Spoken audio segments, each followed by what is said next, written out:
Bem-vindo a mais um vídeo da série Real Talks da CBRE. Dessa vez, agora, nós vamos falar do fechamento dos dados do primeiro trimestre do mercado de escritórios de São Paulo e Rio, como também do mercado logístico da Grande São Paulo e da região metropolitana do Rio de Janeiro. Então, estou aqui hoje com o Rodrigo Couto, diretor da área de locação industrial e logística no Brasil, para trocar ideias comigo e a gente poder apresentar os números do fechamento desse primeiro trimestre. Boa tarde, Rodrigo. Boa tarde. Primeiro, a gente vou começar a falar da parte de escritórios, né? E vou dar uma introdução a respeito das trends do mercado de escritório de São Paulo, dizendo o que a gente está sentindo esse momento que a gente está passando, como é que está a nossa sensibilidade com relação ao que está acontecendo no mercado, tá? Primeiro, eu vou trazer uma introdução aqui, acho que não é novidade para ninguém, que os casos no Brasil estão subindo, que é essa linha vermelha que a gente pode ver aqui, né, na apresentação. Mas a gente vê também nos outros países os casos caindo, como Alemanha, Estados Unidos, Índia, no mundo, África do Sul e Reino Unido. E por que eu trouxe esse gráfico aqui? Para mostrar para vocês, só lembrando que o gráfico é do European Center of Disease, da Universidade Johns Hopkins University. Então, eu trouxe aqui para a gente poder contextualizar um pouco o que os países do hemisfério norte estão planejando para voltar aos escritórios, né? Até com a queda do número de casos, muitos deles voltam de férias de verão aí em setembro, e estão já planejando a volta aos escritórios. Como, por exemplo, nós temos o Google, que está acelerando aí a reabertura parcial dos escritórios, a própria Amazon, que planeja a volta dos escritórios agora em outubro, ou seja, um pouquinho talvez depois de setembro, quando voltam as férias do hemisfério norte, e o CEO do banco Goldman Sachs, então não voltado só à área de tecnologia, à área de bancária também, falando que a volta gradual é importante, que o home office não se encaixa na cultura de trabalho da empresa. Então isso mostra que as empresas estão se planejando já, estão fazendo estudos lá fora para voltar aos escritórios quando a vacina estiver mais disseminada, e o que está acontecendo lá, os casos estão caindo, então elas estão abrindo já novamente os países e já planejando a volta aos escritórios, com um novo layout, com um novo conceito. Então, eles aproveitaram esse período de fechamento para poder fazer um planejamento e voltar aos escritórios. Aqui no Brasil, aí particularmente em São Paulo, não é diferente. Apesar dos casos terem subido, e a gente vê uma maior restrição a partir de meados de março na cidade, você tem empresas que continuam avaliando o retorno aos escritórios, então, e não pararam o processo. Aqui é só uma leitura de todos os processos que a CBRE estava tocando até 15 de março, e como é que aconteceu com esses processos, desde a nossa área de Tenant Representation até a área de locação, o que aconteceu com esses processos quando a restrição na cidade de São Paulo aumentou. Então, 68% das empresas continuaram com o processo de relocalização, o processo de ativo. 32% pararam. Dos ativos, o foco deles hoje está nas regiões mais centralizadas. Então, a gente pode ver aqui que a região da Paulista com 10%, que a região da Faria Lima com 13%, a região de Pinheiros, 34%, e a região da Berrini-Schucker, que é a região onde tem mais oferta, mas onde tem mais procura sempre, está com 37% dessa representação total. E qual é o viés dessas empresas na volta para os escritórios? Grande parte é redução de custo, mas consolidação, expansão e flight quality também. Então, as empresas estão fazendo essa avaliação, elas sabem que o momento aqui no Brasil é mais desafiador que lá fora, sabem que a vacina está acontecendo e que a previsão é de ter talvez um quarto trimestre, já uma grande quantidade de pessoas mais vacinadas na cidade de São Paulo, para podendo voltar para os escritórios, ou no final do ano, ou no começo do ano que vem. E o que ela vai aproveitar? Esse momento para fazer bons negócios, onde o mercado está com essa restrição, os proprietários estão mais flexíveis para fazer uma negociação e para poder aproveitar esse momento para fazer um negócio e fazer um novo layout durante esse período que a vacinação acontece, para retornar aos escritórios no final do ano, começo do ano que vem. Uma outra coisa muito importante para comentar é que, exatamente ainda no mercado de São Paulo hoje, existem grandes oportunidades para se fazer negócio, tá? E para grandes empresas, elas não são tão grandes assim, porque, eu vou dar um exemplo, no final do ano passado, uma empresa que estava buscando mais de 30 mil metros, não tinha um espaço pronto na localização que ela queria para juntar todas as empresas e acabou optando por um processo de build-to-suit. Então, isso acabou acontecendo no final do ano passado, mostrando que o mercado continua ativo, que as empresas continuam buscando espaços e novos conceitos para voltar para o novo escritório. Entrando aqui no mercado de São Paulo especificamente, a gente vê aqui o mercado da Novo Estoque 2021, basicamente o que nós tivemos de entrega até esse momento foram 84 mil metros no empreendimento Parque da Cidade nesse primeiro trimestre. Na região do Jardins está previsto entregar 41 mil metros do Faria Lima Plaza. Na Paulista, o Martiniano de Carvalho, que é um retrofit, esse é de da ES, 20 mil metros quadrados. E na região outros, aqui o Brazilian Square, que é antigo Play Center, 60 mil metros quadrados. É importante mencionar que esse novo estoque ele é 28% menor que a média histórica, então vão ser 276 mil metros quadrados, sendo que esses 4 empreendimentos já significam em torno de 200 mil metros, o resto é mais pulverizado. E o AAA é só 45% do novo estoque previsto, né? Então é importante também reforçar que na região core, esse mercado AAA vai ter a última entrega do Faria Lima Plaza agora, eventualmente, pode ser que aconteça no segundo trimestre, pode ser que postergue um pouquinho, mas depois disso, nós vamos ter 2 anos sem entregas de AAAs na região core. Então, de novo, reforço aqui a empresas entendendo esse cenário, que são mais profissionais, olhando um cenário de longo prazo que não vai ter tanta oferta, aproveitando o momento para fazer bons negócios agora. Inclusive as grandes empresas, como até mencionei do Build-Suit, não tinha oportunidade, ela foi lá e fez um contrato BTS, porque sabe que nos próximos 2 anos vai ter uma escassez de entregas de imóveis AAA no mercado. A absorção bruta é outro dado bem interessante, né? Só olhando os dados para a gente realmente ser um pouco diferente do feeling que a gente tinha de mercado, mas trimestralmente tem um crescimento aqui da absorção bruta, né? Então ela saiu de 111 para o terceiro trimestre do ano passado, para 114, para 120 mil metros absorvidos no primeiro trimestre desse ano. Então 5,8% maior que o último trimestre. E na região core, ele também foi 12% maior, bem mais do que no mercado geral, mas maior que o quarto trimestre. Ou seja, houve maior número de transações, tem movimentação acontecendo. Por outro lado, também a absorção líquida ela foi negativa no primeiro trimestre desse ano, em menos 139 mil metros quadrados de absorção líquida negativa. Isso muito, não pela falta de transação, porque a gente viu que está aumentando gradativamente, mas pela devolução dos escritórios. Mas é importante mencionar que a devolução dos escritórios ocorreu principalmente com empresas, número de empresas que ocupam abaixo de 1.000 metros, que foi representado 89% do total. Apenas 11% delas que foram empresas que ocupam em número de empresas acima de 1.000 metros. Tá? Então, dando destaque para alguns. Óbvio, o Covid impactou as menores empresas, principalmente, e elas têm menos liability, elas têm menos obrigações contratuais que as grandes empresas, então, a multa, aviso prévio, você ter o write-off, né, depreciar o investimento que você fez no imóvel, é muito menor e mais fácil você rescindir o contrato do que a grande empresa, que ela é mais resiliente, ela é profissional, mas ela também tem mais amarras no contrato. E desses 11% das empresas maiores de 1.000 metros que devolveram a área, muitos, teve Covid também, mas muitos já estavam previstos. O caso do Itaú, que construiu uma nova sede no metrô Conceição e acabou devolvendo áreas. O caso da Odebrecht, que já estava prevista uma redução dela antes do Covid, como o Itaú também, mas aqui no caso, pelo problema que ela teve antes da pandemia, estava prevista essa redução. TMKT, que é call center, também estava prevista essa redução. Em termos de relocalização, tiveram algumas grandes. A Caixa Econômica entregou todos os imóveis da Paulista, porque ela fez uma reforma, que também já estava prevista, no edifício Teobaldo Nigres. Então, ela tirou todo mundo dos outros prédios para concentrar no Teobaldo Nigres, que ficou pronto no ano passado, mas a devolução dos espaços só aconteceu esse ano. Outras relocalizações, a NEC, que saiu da Paulista e foi para a Barra Funda, e a Copersucar, que já havia vindo para a Marginal Pinheiros e deixou o espaço disponível na Paulista nesse primeiro trimestre desse ano. Então, muita devolução calhou de acontecer nesse primeiro trimestre, oriundas de planejamentos pré-Covid. A vacância por si só, então, consequentemente, ela aumentou, 18,3 para 20,5, mas vale destaque das regiões mais centralizadas, como mencionei no começo da apresentação, como Jardins, onde ela está em 10,9. Em 2016, quando tivemos o impeachment da Dilma, a crise anterior, ela estava em 17,6. Então, a gente tinha realmente muita oferta naquela região. Hoje já ela é bem menor e o mercado é mais resiliente. Na Paulista, ela se manteve estável, ou seja, essa oferta está mais controlada nessas regiões centralizadas.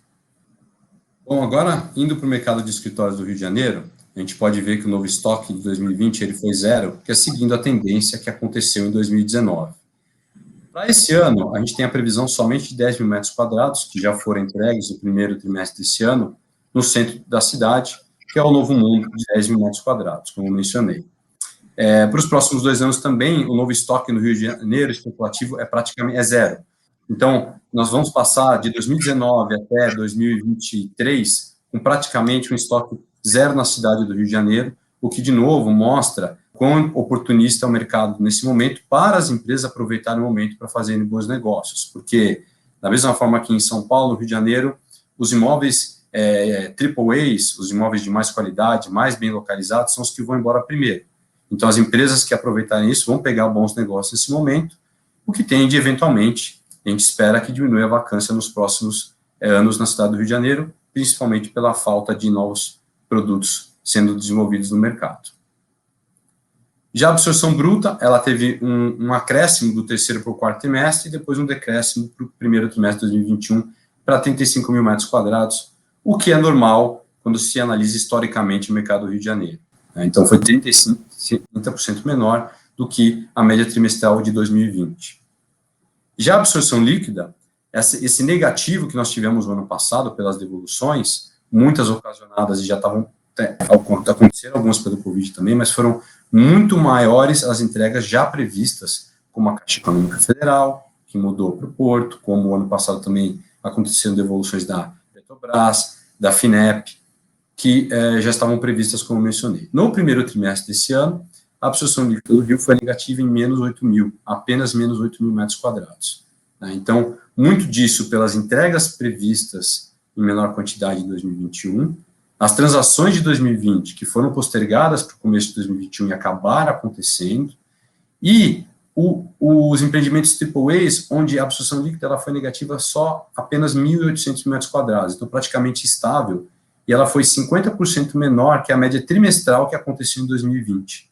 Então, você vê que o movimento flight quality está começando a acontecer, já aconteceu de certa forma no ano passado no Rio de Janeiro, e está começando a acontecer mais fortemente. Então, a gente, de novo, tem empresas analisando o mercado, aí passando um pouco de feeling de mercado e não de dados, analisando o mercado agora, aproveitando as oportunidades para concretizar algumas transações. Daqui 2, 3 meses, a gente espera poder anunciar ao mercado. E as vacâncias, ela se manteve estável no Rio de Janeiro. Você vê que o terceiro trimestre era 28,4%, depois, no quarto, 30,1%, e no primeiro trimestre desse ano, apenas 30,4%. Então, você teve um leve acréscimo. Quando eu digo apenas, é que teve um leve acréscimo do quarto trimestre do ano passado para o primeiro desse ano.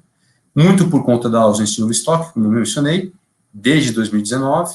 As ocupações das empresas já estavam subdimensionadas, então a questão de condições comerciais no Rio, a ocupação das empresas já estavam no mínima histórica, o que fez com que não tivesse muita devolução de espaços, muito por conta disso. Então, a tendência aqui agora é que você tenha um aumento de ocupação, onde você tenha uma maior densidade da ocupação das empresas, ou seja, elas vão ocupar menos estações por metro quadrado de escritório, e fazendo com que aumente o layout, aumente a ocupação delas, e com isso a gente espera, de novo, que a tendência da vacância seja de redução. Hoje ela está controlada, como a gente pode ver aqui nesse último slide, falando do Rio de Janeiro.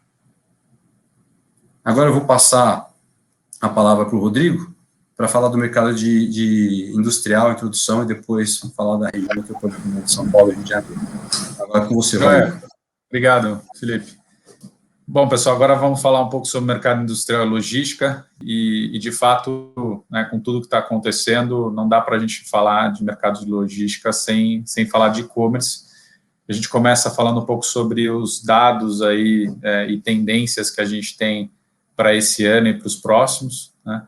A gente pegou uma referência aqui da Harvard Business Review, de um dado do segundo tri do ano passado, onde eles mencionaram um crescimento aí de 104% comparado a 2019. Tá? Não foi assim durante todo o período, os números refletem aí por volta de 55% a 60% de acréscimo como um todo, e eu vou mostrar um pouco mais à frente comparando com outros países. Tá? Mas o fato é que o e-commerce é uma realidade, continua crescendo, né, está em crescimento. Muitas empresas já se prepararam, outras ainda continuam se preparando para esse crescimento. E aí já vale o comentário do segundo item aqui, que é o Retail Marketplace, né? A gente enxerga que vários varejistas até ameaçados por plataformas de marketplaces tão fortes como o Mercado Livre, como o Amazon, etc., hoje se preparam para atender também esse mercado de marketplace e também devem explorar muito a sua plataforma logística para conseguir atender e competir com essa turma toda. O Omnichannel funcional, né, que na realidade é a utilização de todos os canais de venda, seja no aplicativo, seja pela internet ou via física, que se conversem para que tenha uma qualidade de atendimento cada vez melhor. Né? No que diz respeito à entrega, né? Então tem dois fatores preponderantes aí na decisão. A gente já viu anúncios aí de same-day delivery realmente começarem a acontecer, algumas empresas se desafiando para entregar em horas, e mais do que isso, o frete, né, cada vez mais importante, quer dizer, é uma briga aí por pequenas frações aí de real, acabam tomando a decisão pela empresa que vai ser utilizada no marketplace. Outra coisa que é importantíssimo comentar é o do Last Mile. Realmente é uma realidade hoje o Last Mile. Do ano passado para cá, a gente tinha movimentações, né, tendências de Last Mile. Acho que a pandemia realmente fortaleceu muito essa necessidade de ter pulverização de armazenagem pela cidade para a entrega da última milha. E mais do que isso, as empresas que já se prepararam, no caso dos fulfillment centers, que são as distribuições principais das empresas, hoje agora a preocupação é realmente espalhar no Brasil, tem um potencial enorme a ser explorado aí, principalmente nas regiões Nordeste, Sul e Centro-Oeste, que vem crescendo muito ao longo desse ano. Dado muito mais de perspectiva do setor de alimentos, né, a produção de alimentos no mundo é projetada para 2026, 2027, o Brasil representa 40% desse todo, o que mostra, né, o poder dessa indústria no nosso país e as oportunidades ainda mais de cold storage, que é um mercado ainda pouco explorado por poucas empresas. No que diz respeito aos preços físicos e digitais, né, hoje é uma coisa só. Antes a gente acabava com uma expectativa de que o e-commerce você conseguiria fazer compras mais baratas, né, tirando, obviamente, num período de Black Friday, onde você tem grandes promoções, mas, em geral, pelo Omnichannel funcionando e você podendo comprar todas as frentes, os preços são absolutamente semelhantes. No que diz respeito à mão de obra, obviamente, a gente está tendo dificuldade de mão de obra, tanto da parte de operacional, seja dos centros de distribuições, até a parte de gestão, né? Então, esse é o ponto negativo. Tem cidades aí que vêm crescendo estrondosamente, como é o caso de Extrema, por exemplo, com grandes dificuldades de mão de obra, como é o caso de Cajamar, etc. Acho que um outro ponto que começa a ser um pouco mais sensível, né, como nós tivemos um ano passado com uma entrada gigantesca de capital em fundos imobiliários voltados para a industrial e logística, pelo crescimento que o mercado teve, a gente já vê uma ligeira dificuldade na captação dos recursos, não que isso seja ainda preocupante, mas não com a mesma facilidade que todos os fundos tinham no ano passado. E, por fim, falando de tendências, a gente tem essa referência de social commerce aqui. Os influencers digitais aí têm sido cada vez mais relevantes dentro das plataformas, grandes empresas contratando digital influencers para poder potencializar a venda das operações de e-commerce. Bom, e aí, acho que só dando um panorama geral mundial, né, de acordo com a fonte da eMarketer, basicamente o Brasil hoje já se aproxima bastante da plataforma nos Estados Unidos, né? A gente tinha no ano passado por volta de 6% de penetração a participação do e-commerce no varejo. Ela subiu muito, existem variações, aí a gente já ouviu de 10% até os 14% da eMarketer, mas o fato é que o Brasil deu um passo muito forte nessa direção e a tendência é que a gente vá atingir patamares aí semelhantes às grandes potências no mercado digital. Acho que comentando um pouco sobre as vendas globais, cresceram 27,6% em 2020 no mundo, né, sendo que a China ainda tem uma representação monstruosa com 56% do todo das vendas globais no mundo. Tá? Bom, agora passando um pouco para falar de dados, né, e de São Paulo, tá? Novo estoque em São Paulo hoje, nesse ano, a gente já tem uma perspectiva bastante maior do que a comparação com 2020, né? Em 2020, nós tivemos um estoque futuro por volta dos seus 750 mil metros quadrados, né? E esse ano a perspectiva é aí chegar aí nesse 1,8 milhões de metros quadrados, tá? Por outro lado, né, a gente tem uns números bastante interessantes que 28% desse todo, ou seja, 500 mil metros quadrados já estão pré-locados, que nos dá um pouco mais de conforto do ponto de vista, né, do proprietário no que diz respeito ao controle dessa oferta, ao controle da vacância e ao controle, obviamente, dos preços, né. O destaque principal, novamente, é para Cajamar, 27% do total para o ano, então, que são 500 mil metros quadrados, já 50% pré-locado. Acho que tem que dar destaque, de fato, aí para grandes locações como o da Prologes, que fizeram a locação aí para o Mercado Livre e também para a Log, né, chegando a 150 mil metros quadrados no seu condomínio. E aí, falando rapidamente sobre os condomínios ali, a gente tem o Cislog São Paulo, como condomínio antes do pedágio, com 80 mil metros quadrados, 30 mil metros quadrados de pátio, um mercado bastante específico para cross-dock.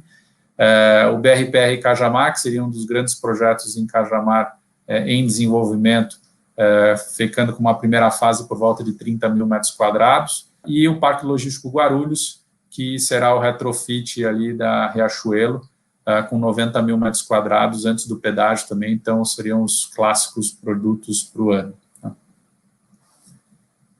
Bom, falando de absorção bruta, né? Então nós tivemos uma absorção bruta muito forte no ano passado, uma absorção bruta recorde, e esse primeiro trimestre ele fica na média histórica, tá? Então, realmente, com o final do ano passado muito forte, com uma absorção bruta superior a 700 mil metros quadrados no último TRI, São Paulo ficou com apenas na média, né?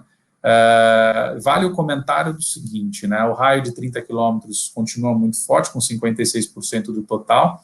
A grande maioria das absorções foram expansões que aconteceram nos produtos já existentes, aí dando destaque para empresas como C&A, empresas como Mercado Livre, novamente crescendo, e algumas empresas de e-commerce com um poder muito grande aí no último ano, como Madeira crescendo sua operação em menos de 6 meses, dobrando de tamanho.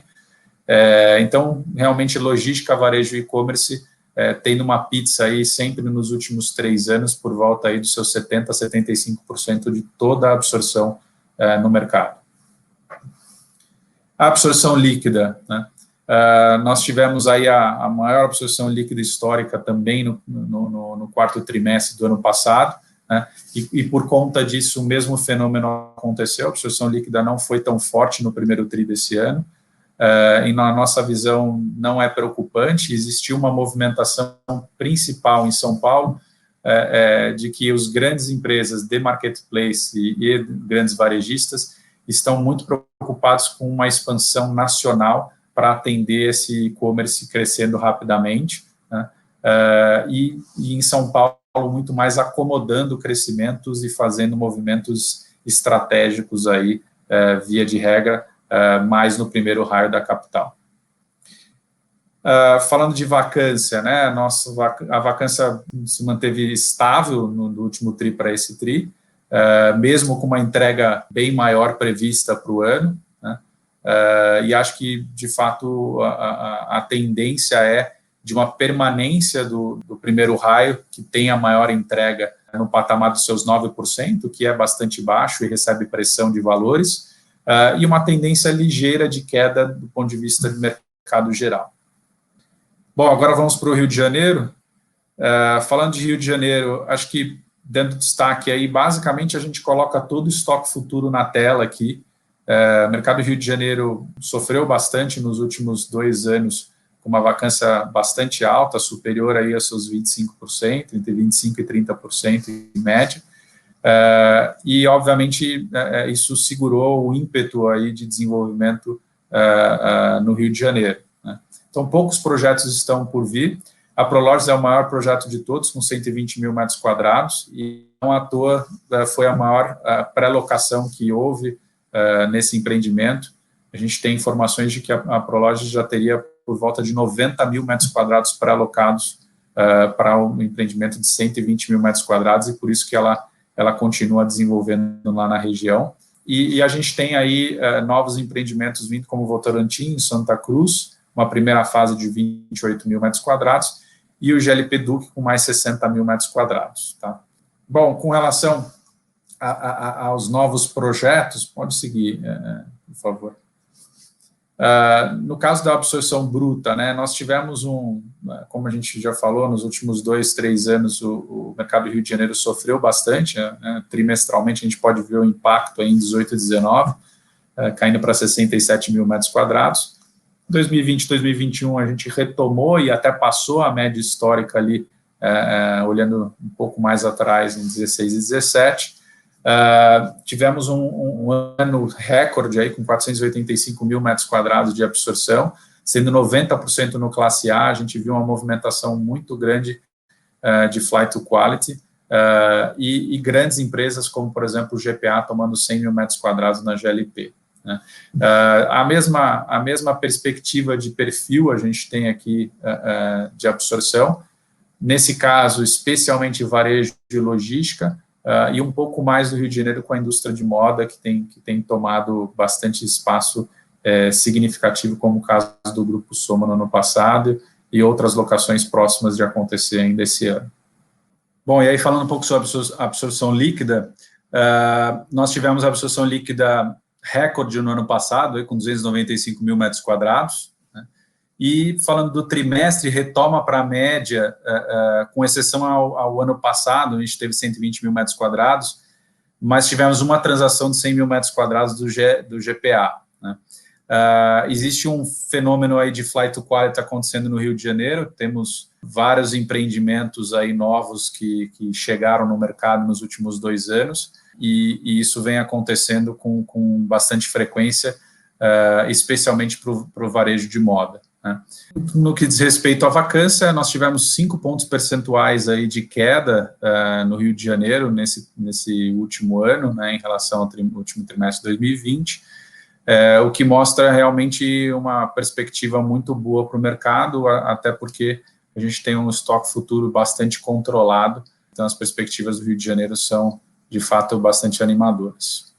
É isso, acho que a gente aqui encerra um pouco esse nosso bate-papo aí sobre o mercado de logística, e vou deixar, agradeço aí, Felipe, pelo papo novamente, espero que tenha sido proveitoso a todos, e palavras finais é para você. Obrigado. Rodrigo, obrigado pela compartilhar aí comigo e com os ouvintes os números do mercado industrial e logístico. Acho que é importante, estava muita gente querendo saber como é que se comportou o mercado no primeiro trimestre desse ano. Então, a nossa intenção foi passar esses números para todo mundo, para os ouvintes, e também passar uma sensibilidade que a gente está tendo no mercado, porque eu acho que isso é que acaba ajudando a nortear tanto proprietários quanto inquilinos na hora de poder tomar as decisões de construção de novos empreendimentos, como também dos processos de relocalização. Então, mais uma vez, obrigado a todos por ter comparecido aí e apreciado o nosso vídeo. Esperamos vocês nos próximos fechamentos trimestrais que devem acontecer. Tchau para todos. Tchau, pessoal. Até a próxima.